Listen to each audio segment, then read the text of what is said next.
Mesdames et messieurs, chers amis, merci d'avoir répondu encore une fois aussi nombreux à notre invitation.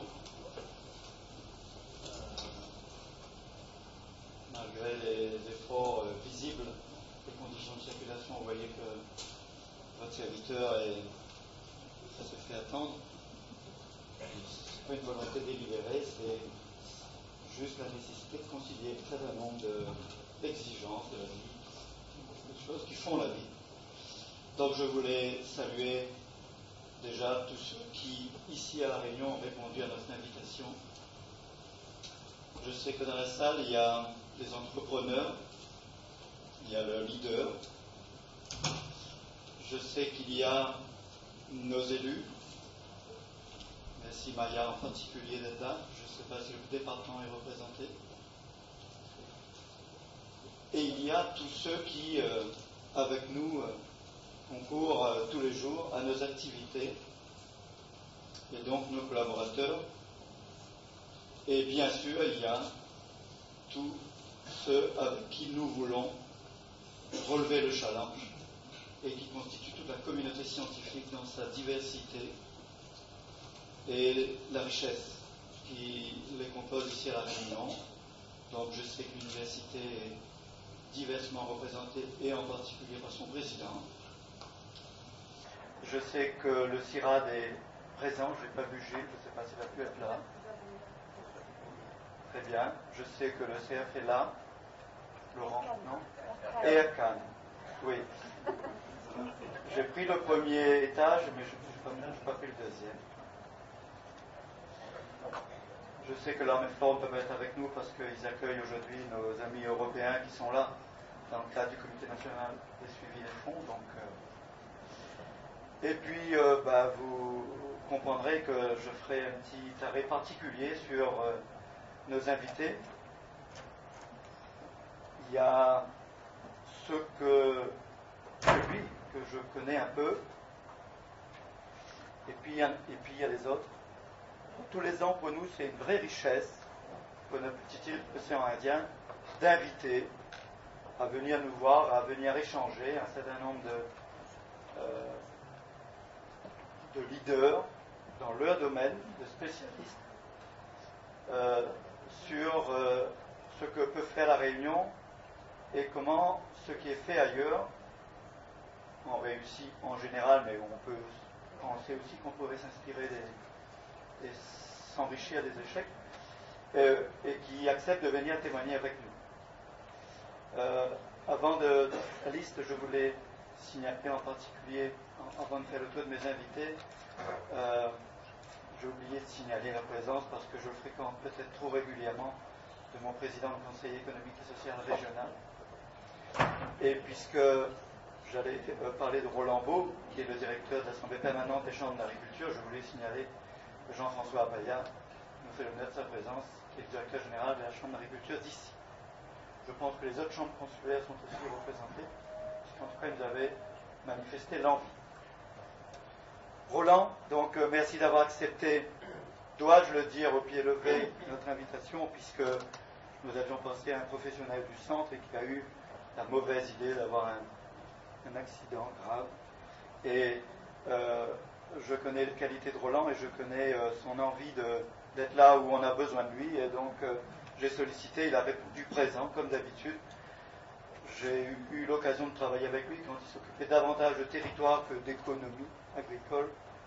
Et donc merci d'être là. Nous avons donc le professeur, je suis obligé de regarder Carlos Vaca Garcia, qui nous arrive de Toulouse. On le découvre, je le découvre en tout cas, mais nous connaissons son patron de l'NCA7, qui était là il y a 2 ans et qui nous avait enthousiasmés par ses propos, son envie, son enthousiasme. Le président du pôle Mer Bretagne nous fait, je crois, l'honneur d'une visite régulière. Et donc il a répondu aussi, Hervé Molinier, spontanément à notre invitation. Vous savez que la mer est au centre des enjeux de La Réunion, du monde. Et nous verrons tout à l'heure que probablement que La Réunion partage avec le reste du monde un certain nombre de préoccupations. Et donc, merci Hervé d'avoir répondu à notre invitation. Parmi nos challenges, parmi nos préoccupations, mais aussi nos espoirs, il y a notre thématique nutrition santé. Et donc, Elisabeth Lustra a accepté de venir compléter notre première palette d'intervention sur cette thématique-là. Et donc, je la remercie beaucoup d'avoir fait le déplacement. Et je lui souhaite, je crois que vous découvrez la réunion. La deuxième fois. Deuxième fois. Une confirmation.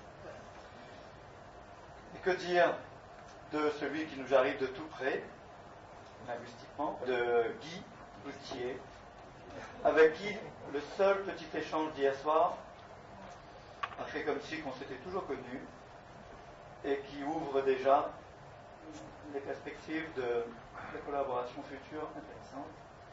Et puis nos invités locaux à la contribution active à notre journée sont aussi présents. Donc Michel Boyer, que je ne présente pas, que tout le monde connaît, et avec qui nous travaillons régulièrement, qui dirige donc l'IAE de Réunion. Jean-Paul Poujat, que je commence à fréquenter. En ai-je oublié? Voilà. Merci en tout cas aux personnes présentes, venues d'ici et d'ailleurs, d'avoir répondu et de faire de cette journée, rien qu'à voir sa composition, déjà le potentiel d'une réussite, de lui donner du sens, parce que la journée de Calitropique s'inscrit maintenant dans le calendrier réunionnais. Et merci de m'aider à faire, comme d'habitude, de ce moment un moment convivial, néanmoins productif. Je ne sais pas si d'ailleurs le néanmoins est heureux. Mais sachons concilier bonne humeur comme d'habitude, bonne envie de se connaître les uns les autres et aller au fond des choses. François, à la question de savoir si la planète pouvait accueillir et nourrir 3 milliards de personnes supplémentaires à ton congrès, celui qui avait réalisé pour Arte le documentaire qui traitait de cette question nous avait fait l'honneur de sa visite, et la réponse était oui. Mais elle avait été oui si nous changeons de comportement. Et probablement non, ce n'était pas dit, si nous gardions les mêmes standards de consommation, de développement, et si les notes devenaient la règle pour tous les milliards d'habitants de la planète, la réponse était éminemment non. La Réunion connaît aussi le questionnement. La question de la capacité de la Réunion à produire ici les produits et services qu'attendent les consommateurs, la population locale, nous a été posée, fortement posée en début d'année. Et nous savons qu'à cette question, on peut l'élargir au questionnement de est-ce que la Réunion peut aussi, elle, accueillir 100 millions d'habitants, c'est pas beaucoup, mais pour nous, c'est important, puisque c'est un quart de population en plus en 2030. Et nous avons eu donc un temps de réflexion, un temps d'échange, un temps de production, et nous avons les réponses. Souvent, les réponses venaient confirmer toute une série de réflexions déjà faites. Et notre réponse essentielle, centrée, c'est que pour le pouvoir d'achat, mais aussi pour la cohésion sociale, oui, parce que le pouvoir d'achat a été un peu au centre du questionnement du début de 2009, ici, je n'apprends rien à personne. Pour le pouvoir d'achat comme pour la cohésion sociale, la meilleure façon de construire durablement du progrès et des perspectives, c'est de développer nos produits et nos capacités de production. Conclusion partagée de notre réflexion globale. Nous devons le faire à la réunionnaise, c'est-à-dire en préservant absolument nos impératifs de qualité, en préservant également le caractère exceptionnel du cadre naturel dans lequel on vit, et en renforçant et en intégrant le mieux possible et plus possible la population, puisque nous en laissons une partie actuellement sur le bord de la route. Notre réponse est donc aussi oui, mais permettez-moi de dire oui, si nos pratiques évoluent. Une des pièces maîtresses, je ne sais pas s'il y a présent ici des associations de consommateurs, mais moi j'ai travaillé avec elles tout l'après-midi hier à Trois-Bassins. Une des pièces maîtresses du dispositif réside dans l'accueil et la confiance des consommateurs vis-à-vis de l'offre locale et des citoyens dans les conditions de production. Nous ne sommes pas indifférents, Maya, aux fonds européens, aux fonds nationaux, aux fonds régionaux, mais ça a bien donné du sens, en fait, à la confiance que les consommateurs accordent à nos produits et nous donner envie de continuer à produire plus et mieux. Nous devons donc renforcer cette capacité de confiance du consommateur en lui garantissant que tout ici a été fait pour lui offrir le produit qu'il attend au juste prix pour préserver le territoire et offrir des emplois. C'est comme ça que j'entends la commande sociale. Nous devons accepter le challenge que ça suppose avec nos réalités. Ceux qui nous arrivent chez nous ont constaté qu'on n'était pas tout à fait à côté des grands centres de décision et d'approvisionnement du monde. Vous savez que nous avons un caractère insulaire, il y a la mer autour, et on a une démographie qui est encore dynamique. Mais cette réalité ne nous a pas empêchés de conduire les réflexions qui ont conduit à des réponses. Dans tous les lieux, chez nos élus, régions, départements, chez nos sociopros, et dans toutes les instances, comme le Conseil économique et social, ou d'autres endroits où le débat est roi. Et donc, nous avons fini par à peu près savoir où on voulait aller, et on l'a écrit. Les socioprofessionnels ont appelé ça Réunion Île Verte. La région a appelé ça le projet réunionnais de développement durable. Le département avait sa dénomination. L'État a porté un projet spécifiquement centré sur l'énergie qui s'appelle GEG. Et puis le Conseil économique et social, animé par Jean Raymond, et donc le comité régional de pôle innovation, sont une synthèse de tout ça qui aujourd'hui ne semble pas souffrir de contestation dans ce qu'il comporte d'essentiel. Donc on sait où on veut aller. C'est pas rien. C'était pas forcément toujours le cas. Excusez-moi.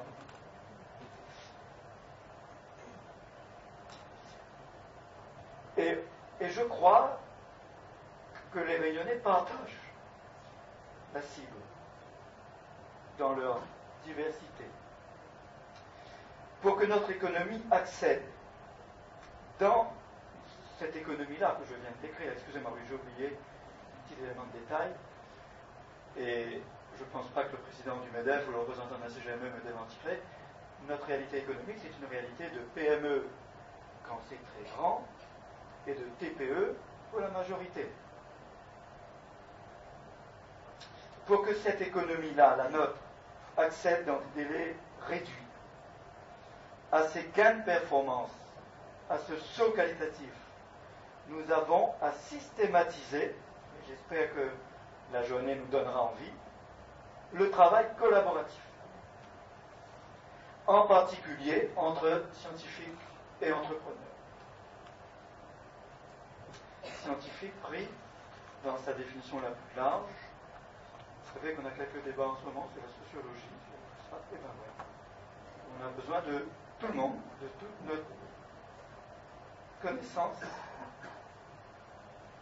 pour avoir l'espoir de sortir par le haut. L'intelligence collective, donc l'intelligence de chacun de nous, en dépend. Mais cette intelligence doit être, pour avoir du sens, génératrice d'innovation. Donc, porteur de ce saut qualitatif que nous appelons de nos voeux, qui est une nécessité vitale, à la consolidation des acquis dont on n'est pas peu fier, mais dont on a vu que le résultat n'avait pas répondu à l'ensemble des attentes. Et je pense que c'est cette intelligence collective et c'est cette réalisation au quotidien de l'innovation partout là où on est qui jetteront, si je suis français, les bases, le socle du fameux Small Business Act réunionnais qui est apparu comme étant la synthèse de la demande de la Réunion en matière économique et sociale. Donc au-delà des niveaux de ressources, au-delà de la question de leur affectation, il s'agit bien d'une question d'envie. Ceux qui me fréquentent savent que j'aime bien ce mot-là. Quand on a envie, on peut tout. Et ensuite de cohérence entre des ambitions affichées et les actes au quotidien. Alors, allons faire. Et aujourd'hui, traduisons en actes toute cette envie que nous avons de profiter des uns et des autres, d'ici et d'ailleurs, pour mieux comprendre ce qui se passe et les conditions de réussite. Deux petits mots pour le programme. Ce matin, nous allons entendre un certain nombre d'interventions, 4, que nous espérons de nature à susciter des échanges et vos réactions. Et cet après-midi, nous allons nous confier à un certain nombre d'intervenants plus dans l'interaction avec Guy Poitier, mais aussi nos animateurs locaux, donc Michel et Jean-Paul, c'est ça, sur plutôt le management de l'innovation dans l'entreprise, là où on est, peut-être dans nos... partout. D'accord ? Et donc, voilà, ça devrait nous amener... Dis plus fort, François. Les jeunes chercheurs. Ah oui. Oui, bon, ben, de temps en temps, comme ça, vous voyez, les hommes sont faillibles. N'oublions pas que nous avons invité effectivement les jeunes chercheurs de la Réunion à venir nous donner un peu d'élan et de nous apporter un peu leur jeunesse et leur dynamisme en début d'après-midi. Si d'aventure aller jusqu'à 18h ce soir était un peu au-dessus de vos capacités de réserve, on vous propose éventuellement de faire un arrêt à midi et demi, 1 heure et de prendre un peu de chance, si c'était nécessaire uniquement. Et sinon, nous envisageons de terminer la journée vers 18h pour ceux qui, j'espère, nombreux, auront la patience de rester avec nous jusque-là. Voilà, bonne journée à tous.